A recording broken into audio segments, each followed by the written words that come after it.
So good afternoon, Dr. Sarna. Good afternoon. Welcome to the 10th Annual Air Quality Workshop. Thank you. And you're going to give us a little bit more information about the epidemiology of ultrafine particle exposure. Right.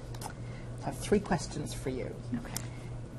What is the epidemiological evidence for the health effects of ultrafine particles? Okay, so the epidemiologic evidence comes from a kind of a growing base of studies looking at short-term effects of ultrafines on human populations.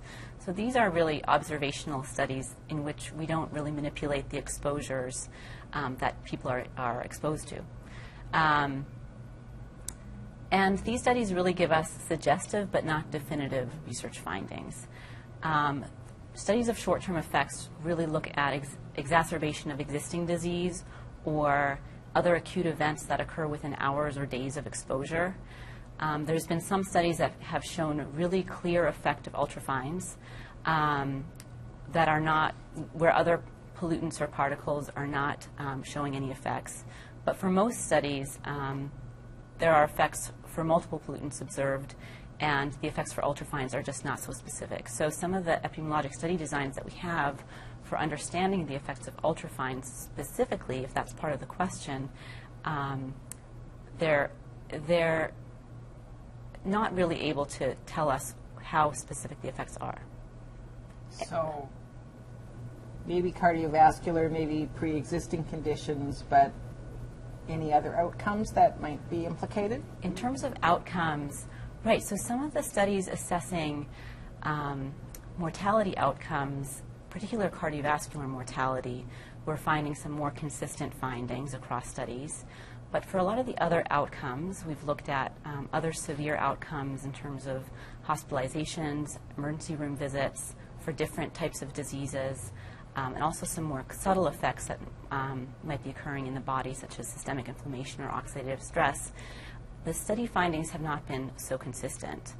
And that could be due to a variety of reasons, including just differences in study designs that studies have used. And so that gets us into some of the limitations of the available literature. Okay, and that was my final question. What are the limitations of current knowledge?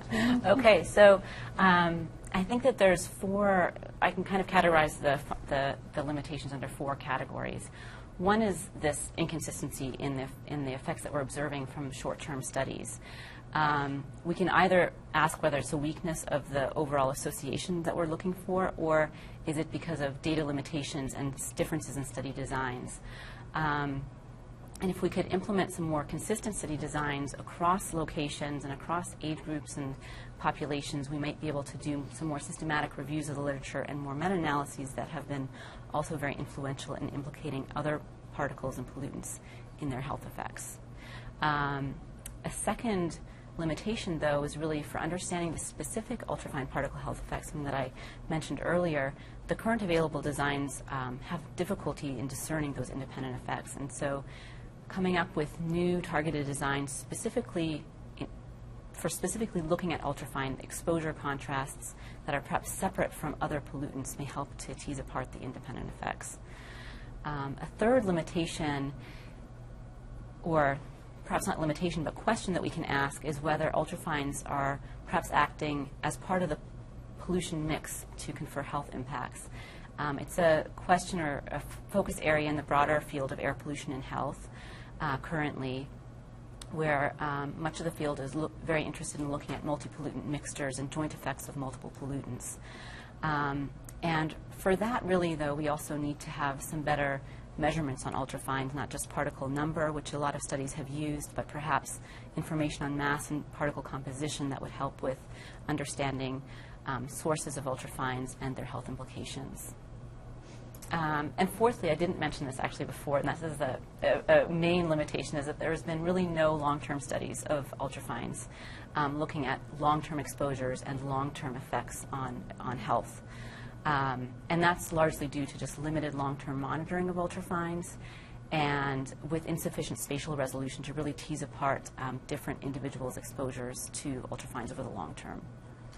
Well, thank you very much for taking time out of your schedule of teaching and research at the Rollins School of Public Health, Emory University, Atlanta, to come spend time with us. Thank you so much. You're welcome.